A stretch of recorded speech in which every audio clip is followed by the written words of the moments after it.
ቆይ አንዴ ቪዲዮን ከመጀመራችሁ በፊት ይሄን ቻናል ሰብስክራይብ ማድረግዎን እርግጠኛ ይሁኑ። እናንተ ለኛ ሰብስክራይብ ማታደርጉ ከሆነ እንዴት ነው ለእናንተ አስቂኝ ቪዲዮዎችን የምንሰራው? እና ባካችሁ ሰብስክራይብ እና ላይክ በማድረግ እንጀምረው። ይመቻችሁ። ጭንቅሎ እንደበቅ። ዛሬ ትምህርት ቤት ክፍያ ያልከፈሉ ተማሪዎች ወደ ቤት ሊባረሩ ነው። ሁላችሁም ተነሱ፣ አስተማሪ መጥቷል። እንዴት አደርክ ጋሼ? ደህና እግዚአብሔር ይመስገን። በጣም ጥሩ። ዛሬ በጣም ተናድጃለሁ። የባለፈውን ወር የትምህርት ቤት ክፍያ ሳይከፍሉ የሚማሩ ልጆች አሉ። በጣም ብዙ ጊዜ ጠብቄያለሁ።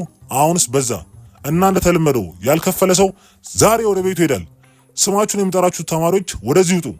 ዳዊት፣ ጭንቅሎ ጋሼ ዛሬ አልመጣም። ጭንቅሎ ዛሬ ጠዋት አይቼው አልነበር እንዴ? እሺ ተርኬ ጋሼ ዛሬ አልመጣም።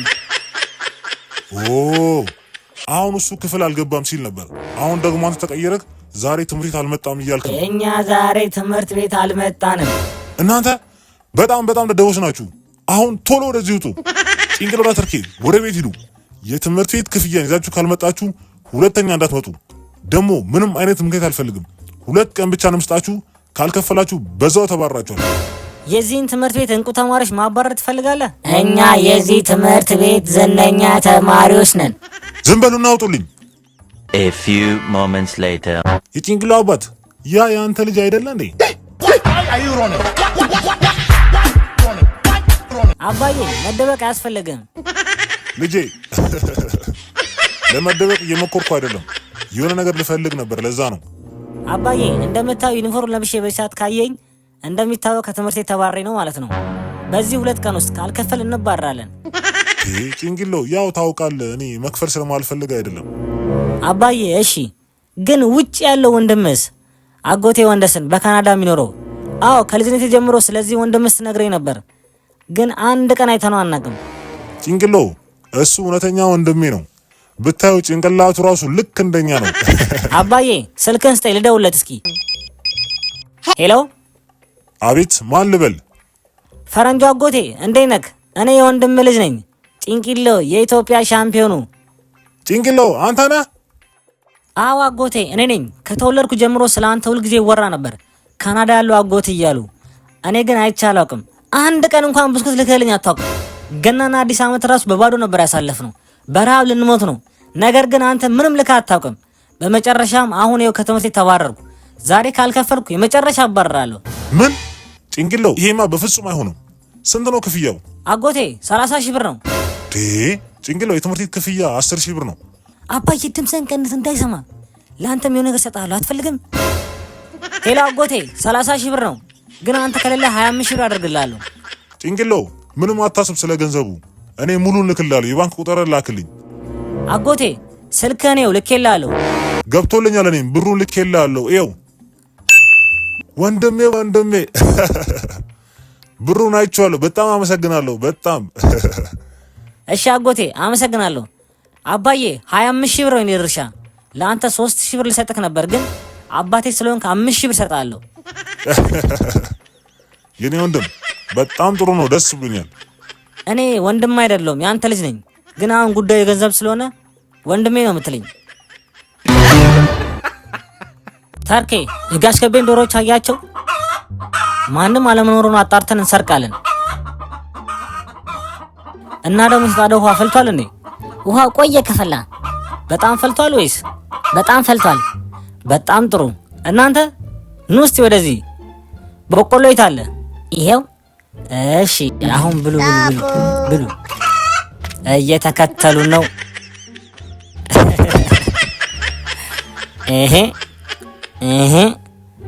ተርኬ በሩን ክፈተው።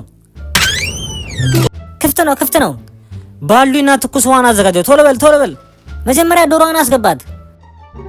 በቆሎ መያዝ ጥቅሙ ይሄ ነው። ብሉ። የኛም በቆሎ እንደበላችሁ እኛም እንበላችኋለን።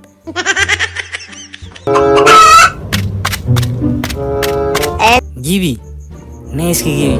እንኳን ደህና መጣሽ የኔ ምርጥ። አዎ ተርኬ በባሉ ክደናት በሚገባ።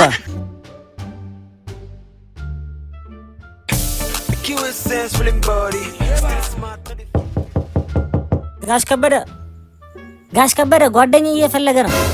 ማን ነው እሱ? ጭንቅሎ ምንድነው በዚህ በጧት ቤት የሚቀጠቀጠው? ጋሼ አንተ ለኛ ምርጥ ጓደኛ እንደሆንክ ታውቃለህ።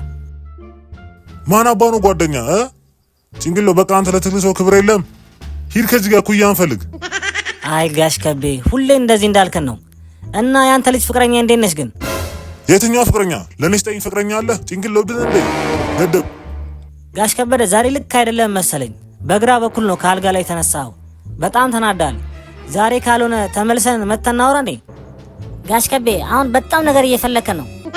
ጭንቅሎ ተርኬ 3 ከመቁጠር በፊት ከዚህ ካላችሁ በዚህ ፈነክታችኋለሁ።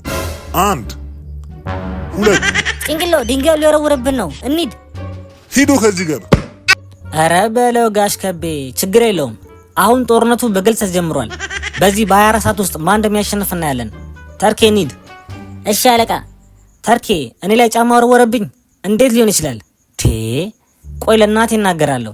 ደግሞ ለሚስቴድን ባለፈው ሌላ ሴት ይዞ መጥቶ ነበር ብለን እናወራለን። አይ ጭንቅሎ እንደዛ ማድረግ የለብንም። ችግሩን እኛው እንፍታው። ተርኬ ለነገሩ አንተ የሆነ ተንኮል አስብልን። ደግሞ አንተ እያለ ለዚህ ልጨነቅ እንዴ? ቆይ እናሳብደዋለን። አንድ እቅድ አለኝ። ምን እንደሆነ ታውቃለህ? በለው። አዎ አንተ ጎበዝ ነህ እኮ። ኦ ተርኬ አንተ ባትኖር ቆይ እንዴት ነበር የምሆነው? ቆይ እንደውም በሱ ዶሮ ነው የምንደግሰው። ከኛ ጋር ከተዳፈሩ መጨረሻቸው እኮ አያምርም። A few moments later. ተርኬ የጋሽ ከቤን ዶሮዎች አያቸው? ማንም አለመኖሩን አጣርተን እንሰርቃለን። እና ደግሞ የተጣደው ውሃ ፈልቷል እንዴ? ውሃው ቆየ ከፈላ። በጣም ፈልቷል ወይስ? በጣም ፈልቷል። በጣም ጥሩ። እናንተ ኑ እስቲ ወደዚህ። በቆሎ የት አለ? ይሄው። እሺ አሁን ብሉ ብሉ ብሉ ብሉ። እየተከተሉ ነው።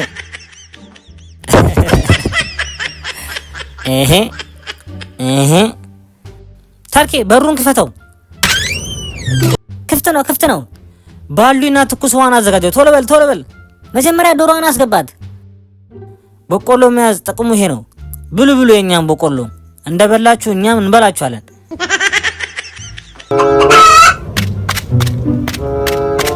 ጊቢ ነይ እስኪ ጊቢ። እንኳን ደህና መጣሽ የኔ ምርጥ።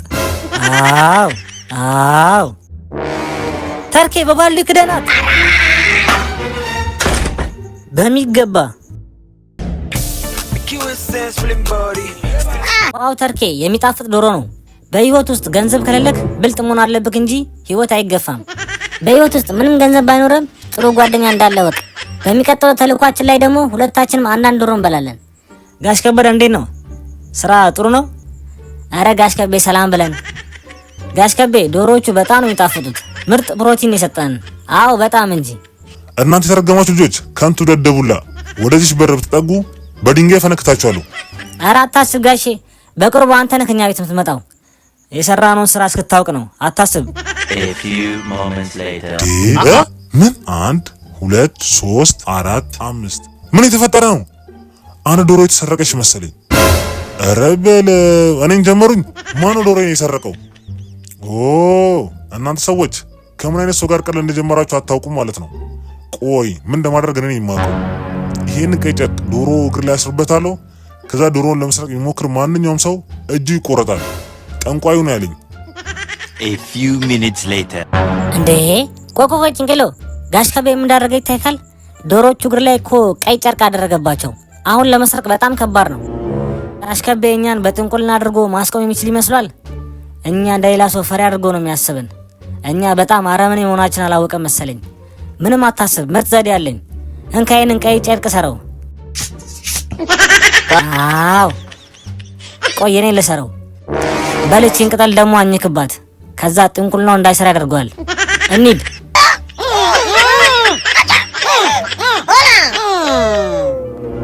ተርኬ ቀዩን ጨርቅ እግሩ ላይ እንዳለ ጠብሰን እንበለዋለን። አታስብ። እንደዛ ካደረገን ምንም አይታወቅብንም። አትጨነቅ። እኔ በጣም ጥሩ ሀሳብ አለኝ። ንገረኝ። ይሄ ነገር ግን ድንገት ሊታወቅብን ስለሚችል ብቻችን ከምንጀዝ ለምን ለጋሽ ከቤ ሚስት አናበላትም? ምርጥ ሀሳብ ነው። እንሂድ። Few moments later. አልማዝ እንዴት ነሽ? እናቴ ይሄን ዶሮ ስጣት ብላኝ ነው። ቅመሺ ብላ ነው። ደግሞ እንደ አንቺ ቆንጆ ዶሮ ነች ብላሻለች። ኦ በጣም አመሰግናለሁ። ኦ እናት በጣም ጎበዝ ባለሙያ ነች። ቢ በደንብ ቢ እንድጨመር ከፈለሽ ደግሞ ንገሪ። ጋሽ ከቤ የጠፋብን ያንተን ዶሮች እኛን ሰርቀን የበላን። አንቺ ቆይ ጠብቂ፣ እሱን ዶሮ የበላ ይሞታል፣ አስጠንቆየበታል። ጋሽ ከቤ ምንም አንሆንም፣ ሚስትን በልታለች። ስለዚህ ከሞትንም ሁላችን አንድ ላይ የምንሞተው። ምንም አታስብ።